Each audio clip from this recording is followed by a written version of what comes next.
Hello my dear student, welcome back to my channel Shivam study knowledge. Student, इस video में हम class 12 इतिहास history का एक वायरल पेपर आप सभी के लिए लेकर आए हैं। जितने भी हमारे स्टूडेंट इतिहास के हैं और इस बार 5 मार्च 2025 बोर्ड एग्जाम में इतिहास हिस्ट्री का पेपर देने वाले हैं, उनके लिए आज का ये वीडियो मोस्ट इम्पॉर्टेंट है। इस पेपर में बताए गए इतिहास के जितने भी क्वेश्चन हैं आप लोगों को 5 मार्च 2025 के बोर्ड एग्जाम में देखने को मिल जाएगा। आज का ये पेपर इतना इंपॉर्टेंट है कि मैं आप लोगों को बता नहीं सकता हूं। इतिहास में आपका भी टारगेट है 95% लेकर आना 100 में से, तो आज की इस वीडियो को लास्ट तक देखना पड़ेगा। मैं रेगुलर वीडियो हर एक सब्जेक्ट पर अपलोड करके पूरा पेपर में चलिए सॉल्व करके आपको दिखा देता हूं। 2025 का ये पेपर है, 5 मार्च को आपका इतिहास का पेपर होने वाला है। ठीक है, पेपर कोड आप देख सकते हैं 450 आरपी पेपर कोड है। अनुक्रमांक यहाँ पर रहेगा और नाम रहेगा। ठीक है, पूर्णांक आप लोगों का 100 नंबर का पूर्णांक होता है इतिहास में। समय आपको वही दिया जाएगा जो हर एक सब्जेक्ट में दिया जाता है, 3 घंटे 15 मिनट। ठीक है, 3 घंटे पेपर को हल करने के लिए और ये जो 15 मिनट दिया जाता है इसको अच्छे से पढ़ने के लिए। तो एक बार ये पेपर को स्टूडेंट आप लोग अच्छे से पढ़ लीजिएगा। सभी प्रश्न अनिवार्य है, यानी जो दूसरा पॉइंट है यही दिया है कि भैया सभी प्रश्न अनिवार्य है। तीसरा पॉइंट में देखिए कि इस प्रश्न पत्र में 5 खंड है। खंड का में 10 बहुविकल्पीय प्रश्न है, खंड खा में 5 अति लघु उत्तरीय प्रश्न है, खंड गा में 6 लघु उत्तरीय प्रश्न है और खंड घा में 3 विस्तृत उत्तरीय प्रश्न और खंड अड़ा में 10 ऐतिहासिक तिथियों व 5 मानचित्र से संबंधित प्रश्न है। यानी 20 नंबर के आपके इतिहास तिथियां और मानचित्र से रिलेटेड निकल जाते हैं। ठीक है, सभी प्रश्नों के निर्धारित अंक उसके सम्मुख अंकित है। तो ये आप लोगों का एक प्रकार से पेपर हो गया है। ठीक है, निर्देश बहुत ज़्यादा इंपॉर्टेंट होता है क्योंकि इसी के अकॉर्डिंग आप लोगों को हर एक क्वेश्चन का आंसर पेपर में लिखना होता है। ठीक है, तो जैसा कि बताया गया था भैया कि ये 5 खंड में है और खंड का में 10 बहुविकल्पीय प्रश्न है। ठीक है, इतिहास में खंड का में 10 बहुविकल्पीय प्रश्न है, तो चलिए उनको भी देख लेते हैं। ठीक है, यहाँ पर देखिए बहुविकल्पीय प्रश्न दिया हुआ है। सबसे पहला प्रश्न देखिए क्या पूछा गया है कि मेगास्थनीज जो चंद्रगुप्त मौर्य के दरबार में आया था, ये क्या था। ठीक है, जो मेगास्थनीज है भैया किसके, चंद्रगुप्त मौर्य के दरबार में आया था, वो क्या था, कवि था, चिकित्सक था, नाविक था या इतिहासकार था।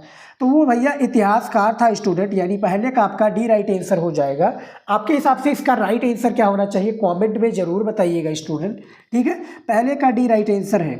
उसके बाद में देखिए दूसरा नंबर क्वेश्चन क्या पूछा गया है कि बीबी लाल, देखिए बीबी लाल ने मेरठ जिला उत्तर प्रदेश के हस्तिनापुर नामक गांव का उत्खनन कब किया।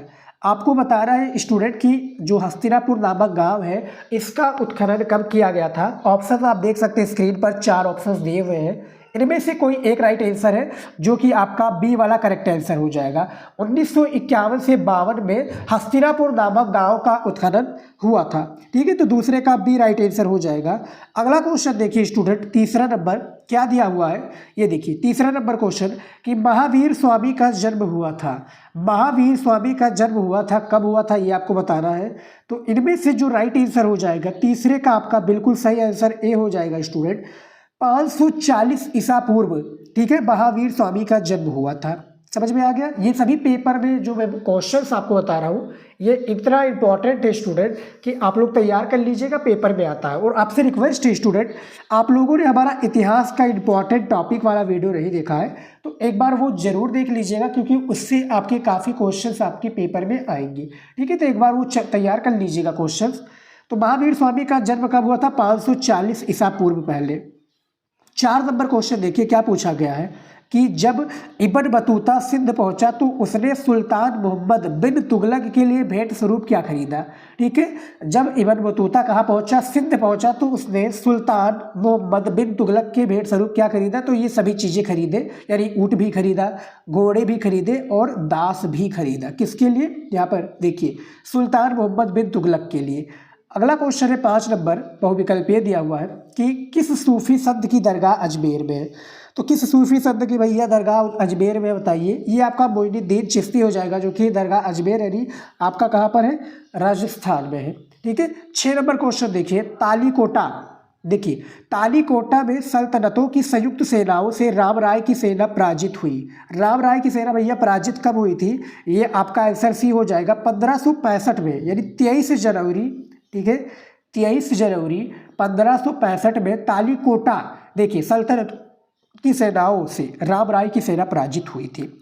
अगला क्वेश्चन देखिए 7 नंबर, बहुत ही इंटरेस्टिंग क्वेश्चन है कि अधिकतर यानी डबल इन्वर्टेड कामा के अंदर है कि अधिकतर लोग नंगे रहते थे, केवल शरीर के बीच भाग में चारों ओर एक वस्त्र लपेटे रहते थे, ये किसने लिखा है? तो ये भैया आपका हो जाएगा रॉल्फ फ्रिंज हो जाएंगे, शायद 7 नंबर का डी राइट आंसर हो जाएगा। जी हाँ स्टूडेंट, रॉल्फ फ्रिंज हो जाएंगे इसके करेक्ट आंसर।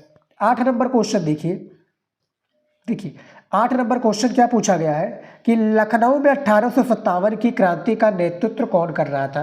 तो 1857 का केंद्र जो लखनऊ है ना भैया, हमारा उत्तर प्रदेश की राजधानी, इसमें भैया बेगम हजरत महल इस क्रांति का नेतृत्व कर रही थी, ठीक है, कर रहा था। तो 8 नंबर का डी आंसर बिल्कुल सही हो जाएगा। अगला क्वेश्चन देखिए 9 नंबर दिया हुआ है कि भारत का प्रथम स्वतंत्रता संग्राम पुस्तक किसने लिखी थी? तो भारत का प्रथम स्वतंत्रता संग्राम जो पुस्तक लिखी थी स्टूडेंट, वो कौन है? वो है आप लोगों के वीडी सावरकर, ठीक है, कौन हो जाएंगे? यानी विनायक दामोदर सावरकर हो जाएंगे इसके राइट आंसर। 10 नंबर क्वेश्चन देखिए पूछा गया है भैया कि प्रथम पंचवर्षीय योजना किस वर्ष प्रारंभ हुई? तो ये आपका जो नागरिक शास्त्र में भी पूछा जाता है, ठीक है, समाज शास्त्र में भी शायद पूछा जाता है, लेकिन हाँ ये आपका इतिहास में भी पूछा जाता है कि प्रथम पंचवर्षीय योजना किस वर्ष प्रारंभ हुई। तो ये आपका राइट आंसर जो हो जाएगा वो आपका बी वाला हो जाएगा सर, 1951 ईस्वी में प्रारंभ हुई थी स्टूडेंट, ठीक है। तो ये मैंने आप लोगों को 10 जो स्टूडेंट इंपॉर्टेंट ऑब्जेक्टिव क्वेश्चन है जो कि आपके बुक में, ठीक है, और दिए होते हैं, तो आप लोग तैयार कर लीजिएगा। और पेपर जो स्टूडेंट आएगा आपको, जो आपका पेपर आने वाला है, ठीक है, कितने तारीख को? 5 मार्च का आपका पेपर है इतिहास का, तो सेम टू सेम ऐसे ही पेपर आएगा। सारा पेपर का पैटर्न जो होता है वो सब सेम ही रहता है। यहाँ पर आप देख सकते हैं जो मैं पेपर लेकर आया हूँ। अब आ चुका है खंड ख।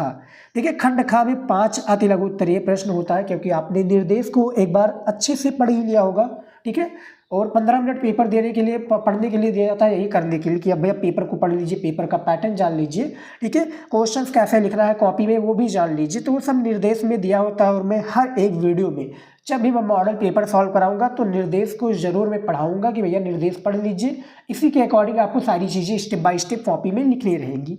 तो खंड ख में हमारा 5 जो है अति लघु उत्तरीय प्रश्न है, तो उन प्रश्नों को चलिए सॉल्व कर लेते हैं। देखिए अति लघु उत्तरीय प्रश्न में 11 नंबर प्रश्न क्या दिया हुआ है, ठीक है, 11 नंबर कि संविधान के मसविदे, देखिए संविधान के मसविदे में विषयों की कितनी सूचियां बनाई गई थी, ठीक है, विषयों की कितनी सूचियां बनाई गई थी ये बताना है। 2 नंबर का क्वेश्चन है, और जैसा कि मैंने बताया आपको उत्तर भी मैं बताऊंगा, तो इसका उत्तर देखिए संविधान के मसविदे में विषयों की 3 सूचियां बनाई गई थी, केंद्रीय सूची, राज्य सूची और यहाँ पर देखिए समवर्ती सूची। केंद्रीय सूची के विषय केवल केंद्र सरकार के अधीन होते थे, ठीक है, क्या केंद्र सरकार के क्या होते थे? अधीन होते थे, जबकि राज्य सूची के विषय केवल राज्य सरकार के अंतर्गत आते थे। वही समवर्ती सूची, देखिए वही समवर्ती सूची के विषय केंद्र और राज्य दोनों की साझा, यहाँ पे देखिए दोनों की साझा जिम्मेदारी थी। तो जो हमारा अति लघु उत्तरीय क्वेश्चन पूछा गया था स्टूडेंट, मैंने आपको इसका आंसर दे दिया है। आप लोग वीडियो रोक कर भी इसका आंसर समझ सकते हैं, क्योंकि बहुत ही इंपॉर्टेंट क्वेश्चन है, ठीक है, तो इसको भी आप लोग देख सकते हैं। 12 नंबर क्वेश्चन देखिए पूछा क्या गया है पेपर में आपके कि 1857 के विद्रोह के कोई 2 कारण लिखिए, ठीक है भैया, 1857 का जो विद्रोह हुआ इसके कोई हमें 2 कारण लिखना है। इसका उत्तर देखिए 1857 ईस्वी की स्वतंत्रता आंदोलन के 4 कारण निम्नलिखित थे। सबसे पहला है अंग्रेजों ने आर्थिक दृष्टि से व्यापार और हस्त उद्योगों को काफ़ी चोटें पहुंचाई थी, ठीक है। यहाँ पर देखिए क्या पूछा गया है कि अंग्रेजों ने आर्थिक दृष्टि से व्यापार और हस्त उद्योगों को काफ़ी क्या है चोट पहुंचाई थी। और दूसरा है कि कंपनी का शासन कुशासन और भ्रष्टाचार पर आधारित था। भारतीयों का उच्च पद, यहाँ पे देखिए भारतीयों को उच्च पदों पर नियुक्ति नहीं किया जा सकता था। तो ये जो हमारा क्वेश्चन था दोनों स्टूडेंट मैंने आपको बता दिया है। क्वेश्चन जो हमारा पूछा गया था ये आप क्वेश्चन देख सकते हैं, ठीक है, और ये क्वेश्चन पूछ सकते हैं, देख सकते हैं कि कंपनी का शासन कुशासन और भ्रष्टाचार पर आधारित भारतीयों का उच्च पद पर नियुक्ति क्यों किया गया था। तो 1857 के विद्रोह की कोई 2 कारण लिखना था, मैंने आपको बता दिया, और 2 नंबर दिया जाता है, ठीक है। आपको इतिहास में 5 क्वेश्चन है तो 10 नंबर आपका जो कि अति लघु उत्तरीय में बिल्कुल पक्का हो जाएगा, ठीक है, क्योंकि मानचित्र में तो यानी जो 100 नंबर का आपका स्टूडेंट पूर्णांक है इतिहास में वो पूरा साथ में लेकर चलना पड़ेगा, तभी पूरा यानी क्वेश्चंस को मैनेज किया गया उसी तरीके से। अगला क्वेश्चन देखिए 13 नंबर, ये देखिए 13 नंबर क्वेश्चन क्या दिया हुआ है कि बम्बई दक्कन में ब्रिटिश द्वारा लागू की गई राजस्व प्रणाली का नाम बताइए तथा उसकी एक विशेषता भी बताइए। ठीक है, 2 नंबर का क्वेश्चन है। इसका उत्तर देखिए, ब्रिटिश द्वारा बम्बई दक्कन में भू राजस्व की रियतवाड़ी व्यवस्था को लागू किया गया। इस व्यवस्था के अंतर्गत सरकार ने बंदोबस्त जमींदारी के स्थान में, यहाँ पर देखिए जमींदारी के स्थान पर में पहला राजस्व बंदोबस्त 1820 के दशक में किया गया। सीधा रैयत किसान से किया गया बम्बई दक्कन। ठीक है, तो जो क्वेश्चन पूछा गया था यहाँ पर आप देख सकते हैं स्टूडेंट, वीडियो को रोक कर भी आप लोग सारी चीज़ों को समझ सकते हैं। ठीक है, आपके लिए समझना बहुत ज़्यादा इंपॉर्टेंट है। अगला क्वेश्चन देखिए 14 नंबर, पूछा क्या गया है कि जाति पंचायत क्या थी, इसके कोई 2 कार्य बताइए। ठीक है, जाति पंचायत, इसका उत्तर देखिए, गांव में प्रत्येक जाति की अपनी पंचायत होती थी जिसे जाति पंचायत के नाम से जाना जाता था। जाति पंचायत के 2 प्रमुख कार्य थे। अब वो 2 प्रमुख कार्य कौन थे, यहाँ पर देखिए सबसे पहला कार्य देख लेते हैं स्टूडेंट, अपनी जाति के सदस्यों के हितों की रक्षा करना तथा उनके साथ होने वाले अन्याय के विरुद्ध आवाज़ उठाना। और दूसरा था भैया कि अपनी जाति के सदस्यों के आचरण को नियंत्रित करना। ये एक प्रकार से जाति व्यवस्था या जाति पंचायत थी और इसके कोई 2 कार्य थे। तो इसका आप लोग परिभाषा देख सकते हैं छोटा सा, और इसके जो 2 कार्य बताए गए थे वो भी यहाँ पर बताया गया है। ठीक है, इसी तरीके से भैया हमें आंसर लिखना होता है। और आप लोगों को नहीं मालूम है कि हिस्ट्री का एक प्रकार से स्टूडेंट कॉपी कैसे लिखे बोर्ड एग्जाम में, तो मैंने वीडियो बनाया हुआ आप देख लीजिएगा, और मैं न्यू वीडियो भी लेकर आने वाला हूँ जल्द ही। ठीक है, अब मैं बात करूँ स्टूडेंट तो आप लोग 2024 का भी वीडियो देख सकते हैं, क्योंकि सिलेबस चेंज नहीं हुआ है। सिलेबस नहीं चेंज हुआ है तो आप 2024 का भी वीडियो देख सकते हैं। 2025 का भी मैं वीडियो लेकर आता हूँ, उसको भी देखिए। ठीक है, और अपनी तैयारी को मजबूत बनाइए। ठीक है, मजबूत बनाइए और 100% उस पर फोकस करके तैयारी कीजिए। उसके बाद में देखिए 15 नंबर क्वेश्चन, देखिए 15 नंबर क्वेश्चन पूछा गया कि स्तूप क्यों बनाए जाते थे। ठीक है, 2 नंबर का क्वेश्चन, इसका आंसर देखिए, उत्तर है कि स्तूप महात्मा बुद्ध अथवा किसी अन्य पवित्र भिक्षु के अवशेषों जैसे दांत, भस्म आदि अथवा किसी पवित्र ग्रंथ पर बनाए जाते थे। अवशेष स्तूप के आधार के केंद्र में बनाए गए एक छोटे से छोटे कक्ष में एक पेटिका में रख दिए जाते थे। ठीक है, स्तूप को इसी को कहते हैं भैया स्तूप, कि यहाँ पर क्या बताया गया कि अवशेष स्तूप के आधार के केंद्र में बनाए गए एक छोटे से कक्ष में एक पेटिका में रख दिए जाते, तो उसी को स्तूप कहते थे। ठीक है, अब इसके बारे में क्वेश्चन पूछा जाए कि स्तूप क्यों बनाए जाते थे। ठीक है, इसका प्रयोग कैसे होता था, तो उसके लिए अलग से वीडियो में लेकर आऊँगा। ठीक है, और अब देखिए आ गया है खंड गा। यहाँ पर देखिए स्टूडेंट खंड गा आ चुका है, जो कि पेपर में मैं बात करूँ टोटल आपके खंड गा में 6 लघु उत्तरीय प्रश्न होता है। ठीक है, 6 लघु उत्तरीय प्रश्न होता है। प्रत्येक प्रश्न आपका कितने नंबर का होता है स्टूडेंट, 5 नंबर का आपका प्रत्येक प्रश्न होता है। तो 6 पंचे 30 नंबर तो आपको इतिहास के इसी प्रश्नों में देखने को मिल जाएंगे लघु उत्तरीय का। तो यहाँ पर देखिए खंड गा के लघु उत्तरीय प्रश्न का सबसे 16 नंबर क्वेश्चन कि हड़प्पा सभ्यता के पतन के कारणों का उल्लेख करें। 5 नंबर का क्वेश्चन है, थोड़ा डिटेल में आपको लिखना पड़ेगा।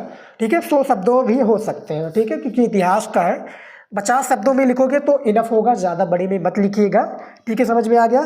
तो जो ये पहला वाला क्वेश्चन है स्टूडेंट, हड़प्पा सभ्यता के पतन के कारणों का उल्लेख करें, चैप्टर जो 1 है आपका ईंट मनके तथा हस्तियाँ, उसी चैप्टर में इसका आंसर मिल जाएगा। नहीं तो मैंने काफ़ी वीडियोज़ में इसका वीडियो बना रखा है, नहीं काफ़ी वीडियोज़ में इसका आंसर बताया हुआ है। आप लोग इस तरह से सर्च कर लीजिएगा कि हड़प्पा सभ्यता के पतन के कारणों का उल्लेख करें, Shivam study knowledge by Shivam study knowledge YouTube channel, आपको वीडियो मिल जाएगा। ठीक है, जो भी टॉपिक पर आपको वीडियो चाहिए स्टूडेंट, बस सिंपल सा आप वो टॉपिक यूट्यूब पर सिंपल सा सर्च कर लीजिए, फिर पीछे आप शिवम स्टडी नॉलेज लिख दोगे, आपको वो टॉपिक पर वीडियो मिल जाएगा। हिंदी पर चाहिए, पीछे शिवम स्टडी नॉलेज लगा दीजिए। इतिहास पर चाहिए, पीछे शिवम स्टडी नॉलेज लगा दीजिए, आपको वीडियो मिल जाएगा। ठीक है, निसंकोच आपके सारे डाउट क्लियर हो जाएंगे। 17 नंबर क्वेश्चन देखिए कि विजयनगर साम्राज्य के कलनात्मक विकास पर प्रकाश डालिए। आपका 7वां नंबर जो चैप्टर है ना स्टूडेंट, इतिहास में एक साम्राज्य विजयनगर साम्राज्य की स्थापना 1336 में, ठीक है, हरिहर और बुक्का नाम के 2 इंसान ने यह किया था। ठीक है, 1336 में। विजयनगर की राजधानी है हम्पी, और विजयनगर अभी वर्तमान में बात किया जाए तो कहाँ पर है, वो है आपका कर्नाटक में। ठीक है, तो ये आपका 17 नंबर क्वेश्चन हो गया। और विजयनगर का राजा कौन था भैया, ये बहुत इंपॉर्टेंट क्वेश्चन है, तो वो वहाँ का राजा था कृष्णदेव राय। 18 नंबर क्वेश्चन है, और आप लोग एक शो आता होगा, आप लोग देखते होंगे तेनालीरामा, वही के ऊपर बेस्ड है, वही विजयनगर के ऊपर। देखिए 18 नंबर क्वेश्चन है कि बौद्ध धर्म की शिक्षाओं को संक्षेप में लिखिए। ठीक है, बौद्ध धर्म की शिक्षाओं को क्या करना है भैया, अभी संक्षेप में लिखना है। तो ये 18 नंबर क्वेश्चन है, इसको आप लोग तैयार कर लीजिएगा।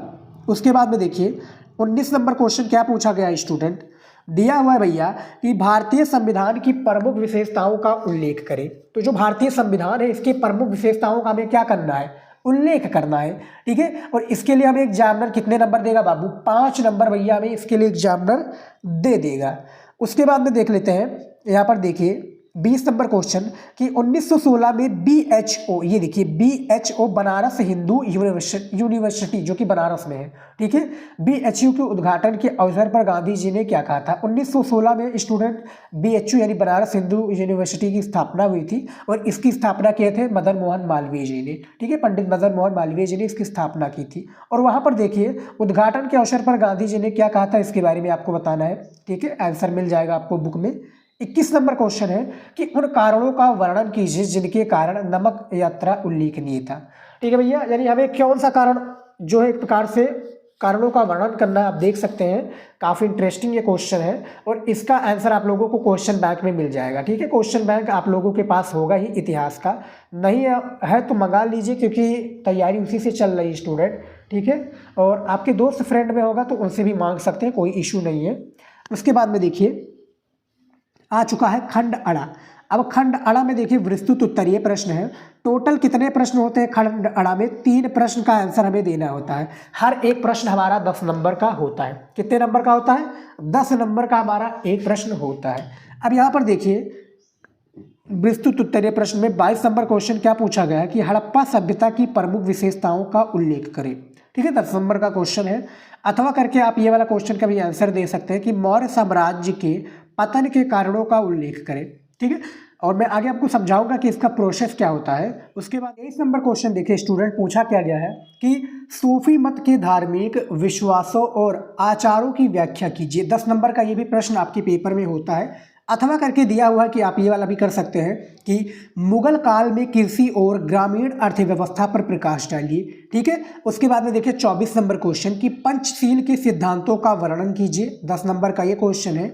अथवा करके ये पूछा गया है कि महात्मा गांधी द्वारा चलाए गए किन्हीं 2 राष्ट्रीय आंदोलनों के कारणों एवं परिणामों की विवेचना कीजिए। ठीक है, तो ये आपका क्वेश्चन पूछा गया है और ये पूछा गया है। ठीक है, अब मैं बात करूं तो टोटल आपके विस्तृत उत्तरीय में 6 प्रश्न दिया हुआ है। ठीक है, लेकिन करना आपको पेपर में 3 ही प्रश्न है, तो 10 नंबर का है, 30 नंबर दे दिया जाएगा। 300 शब्दों में इसका आंसर आप लोगों को देना होगा, यानी इसके एक प्रश्न का आंसर आप लोगों को लगभग 300 शब्दों में इसका आंसर आपको यानी उत्तर देना होगा। ठीक है, तो यहाँ पर देखिए पेपर में आपको केवल 2 ही करना है, लेकिन फिलहाल मेरी बात मानिए आप लोग, तो सारे जो प्रश्न हैं इन सभी प्रश्नों को आप लोग तैयार कर लीजिए। ठीक है, चाहे जो भी वो टाइप के क्वेश्चंस हैं, आपके विस्तृत उत्तरीय प्रश्न है, ठीक है, या आपके लघु उत्तरीय प्रश्न है। ठीक है, विस्तृत उत्तरीय में 6 प्रश्न हैं, इसको भी आप लोग पढ़ लीजिए क्योंकि कौन सा क्वेश्चन आपके पेपर में पूछ लिया जाए किसी को नहीं पता है स्टूडेंट। ठीक है, किसी को भी नहीं पता है। अब यहाँ पर देखिए खंड अड़ा आ चुका है। ठीक है, खंड अड़ा में जैसा कि बताया था कि 10 ऐतिहासिक तिथियां व क्या है 5 मानचित्र से संबंधित प्रश्न है। तो यहाँ पर देखिए 25 नंबर क्वेश्चन क्या पूछा गया है कि निम्नलिखित ऐतिहासिक तिथियों से संबंधित घटनाओं का उल्लेख कीजिए। यहाँ पर भैया हमें एक तिथि दिया हुआ है। ठीक है, और इसी के अकॉर्डिंग बताना है कि इस दिन में क्या हुआ था, यानी इस दिन में कौन सी ऐतिहासिक तिथि या घटनाएं घटी थी। 1 नंबर हमें दिया जाएगा जब हम एक प्रश्नों का उत्तर देंगे। जैसे यहाँ पर दिया हुआ है कि 563 ईसा पूर्व में क्या हुआ था, तो 563 ईसा पूर्व में गौतम बुद्ध का लुम्बिनी में क्या हुआ था, जन्म हुआ था। ठीक है, 563 ईसा पूर्व में। उसके बाद में देखिए दूसरा क्वेश्चन है कि 78 ईस्वी में क्या हुआ, तो कनिष्क का राज्यरोहण हुआ था 78 ईस्वी में। तीसरा है 319 ईस्वी में क्या हुआ था, तो गुप्त शासन का आरंभ हुआ था। और चौथा है 1469 ईस्वी में क्या हुआ था, तो तलवंडी में गुरु नानक का क्या हुआ था स्टूडेंट, जन्म हुआ था। ठीक है, और पांचवा है कि 1347 ईस्वी में क्या हुआ था, तो बहमनी राज्य की स्थापना हुई थी। 1347 में बहमनी राज्य की और 1336 में विजयनगर साम्राज्य की स्थापना हुई थी। ठीक है, और उसके बाद में देखिए यहाँ पर 1540 ईस्वी में क्या हुआ था, तो कन्नौज के युद्ध में हुमायूं शेरशाह से हारा था। ठीक है, फिर उसी प्रकार से 1600 ईस्वी, 1773 ईस्वी, 1922 और 1925 ईस्वी। इसका हाल ऑलरेडी मैंने बता दिया है, काफ़ी सारी वीडियोज में बताए हुए हैं आपको इसका सोल्यूशन। ठीक है, और आप लोगों को नहीं पता है तो मॉडल पेपर और भी है, देख लीजिएगा। और मैं जितने भी मॉडल पेपर लेकर आता हूँ वो सभी मॉडल पेपर आपके पेपर के लिए मैं बात करूँ 100% इंपॉर्टेंट होते हैं। ठीक है, और आप लोगों ने क्वेश्चन बैंक तो इतिहास का ले ही रखा है। ठीक है, इतिहास में जैसा कि मैंने बताया उसके पीछे वाली साइड पर आप जाओगे तो वहाँ पर ऐतिहासिक इंपॉर्टेंट तिथि दिया हुआ है। ठीक है, तो उसी को तैयार कर लीजिए और फालतू आप मत तैयार कर लीजिएगा। ठीक है, 26 नंबर क्वेश्चन देखिए क्या पूछा गया है कि दिए गए भारत के रेखा मानचित्र पर निम्नलिखित स्थानों को चिन्ह द्वारा दर्शाइए और उनके नाम भी लिखिए। सही नाम तथा सही स्थान दर्शाने के लिए 1+1 अंक निर्धारित है। यानी 1 नंबर आपको दिया जाएगा कॉपी में लिखने के लिए और 1 नंबर दिया जाएगा जब आप उस क्वेश्चन को दर्शाएंगे। ठीक है, इतना कॉन्सेप्ट क्लियर हो गया। अब यहाँ पर देखिए स्टूडेंट, टोटल कितने दिए हुए, 5 क्वेश्चन दिया हुआ है। ठीक है, और यहाँ पर बाकायदा बता दिया गया कि कैसे हमें प्रश्नों का उत्तर देना है और कितना नंबर हमें दिया जाएगा। जैसे यहाँ पर देखिए पहला क्वेश्चन दिया हुआ है 1 नंबर, यानी 1+1 यानी 2 नंबर हमें दिया जाएगा एक प्रश्न पर। 1 नंबर दिया जाएगा दर्शाने के लिए, जब मानचित्र में हम दर्शा देंगे कि ये राज्य या ये जगह यहाँ पर है और कॉपी में लिख देंगे। देखिए यहाँ पर देखिए पहला क्वेश्चन है कि वह स्थान जहाँ 1872 ईस्वी में कूका विद्रोह हुआ, तो वो कहाँ पर हुआ था भैया, वो पंजाब में हुआ था। कूका विद्रोह कहाँ पर हुआ, पंजाब में। दूसरा क्वेश्चन है कि वह स्थान जहाँ जलियांवाला बाग हत्याकांड हुआ, तो ये भी पंजाब के अमृतसर में हुआ था। ठीक है, पंजाब के अमृतसर में जलियांवाला बाग हत्याकांड हुआ था। तीसरा है वह स्थान जहाँ भारतीय राष्ट्रीय कांग्रेस का तीसरा अधिवेशन हुआ था, तो वो आपका मद्रास में हुआ था। मद्रास कहाँ पर स्टूडेंट, चेन्नई के साइड में। ठीक है, उसके बाद में देखिए चौथा क्वेश्चन कि वह स्थान जहाँ गंगा यमुना तथा सरस्वती का संगम है, तो इलाहाबाद प्रयागराज। इलाहाबाद प्रयागराज अभी तो वो चल रहा है महाकुंभ, आप लोग गए होंगे तो कमेंट में जरूर बताइएगा। ठीक है, उसके बाद में देखिए पांचवा क्वेश्चन है कि 6ठी शताब्दी ईसा पूर्व मगध की राजधानी कहाँ स्थित थी, तो वो आपका राजगीर है। राजगीर कहाँ पर है भैया, बिहार में है स्टूडेंट। ठीक है, बिहार की मैं सही बोल रहा हूँ तो कमेंट में जरूर बताइएगा। और आप लोगों को नहीं समझ में आ रहा कि इतिहास का मानचित्र कैसे भरे, हिस्ट्री का मानचित्र कैसे भरे, तो उसका भी मैंने ऑलरेडी वीडियो बना रखा है। ठीक है, और आप लोगों के लिए मैं एक जल्द ही वीडियो लेकर आने वाला हूँ उस पर। ठीक है, सारी चीज़ें उस पर मैं बताऊंगा। तो इस वीडियो के लिए इतना ही था स्टूडेंट। मैं जितने भी प्रश्नों का उत्तर बताया उसको तैयार कर लीजिए। लघु विस्तृत उत्तरीय प्रश्नों का मैंने आंसर नहीं दिया हुआ है, तो आप लोगों को क्वेश्चन बैंक में उसका आंसर मिल जाएगा। ठीक है, तो फिलहाल स्टूडेंट आज की इस वीडियो में इतना ही था। आई होप कि वीडियो पसंद आया है। चैनल पर आप लोग नए तो चैनल को सब्सक्राइब कर लीजिएगा। मुझे पता है स्टूडेंट लगभग मेरे चैनल पर 80% लोग वीडियो देखते हैं, लेकिन उनमें से केवल 10% लोग ही चैनल को सब्सक्राइब किए हुए। प्लीज़ स्टूडेंट सपोर्ट बनाए रखिए। 1 लाख तक सब्सक्राइबर मुझे लेकर जाना है। सपोर्ट बनाए रखिए स्टूडेंट। मैं ऐसे ही वीडियो आप लोगों के लिए लाता रहूँगा और आपकी तैयारी बहुत ही बेहतरीन तरीके से कराता रहूँगा। ठीक है, तो वीडियो को अपने दोस्तों के पास शेयर जरूर कर लीजिएगा और वीडियो पसंद है तो लाइक कीजिए। अगला वीडियो किस टॉपिक पर चाहिए वो भी कमेंट में जरूर बताइएगा। मिलता है नेक्स्ट वीडियो में। जय हिंद।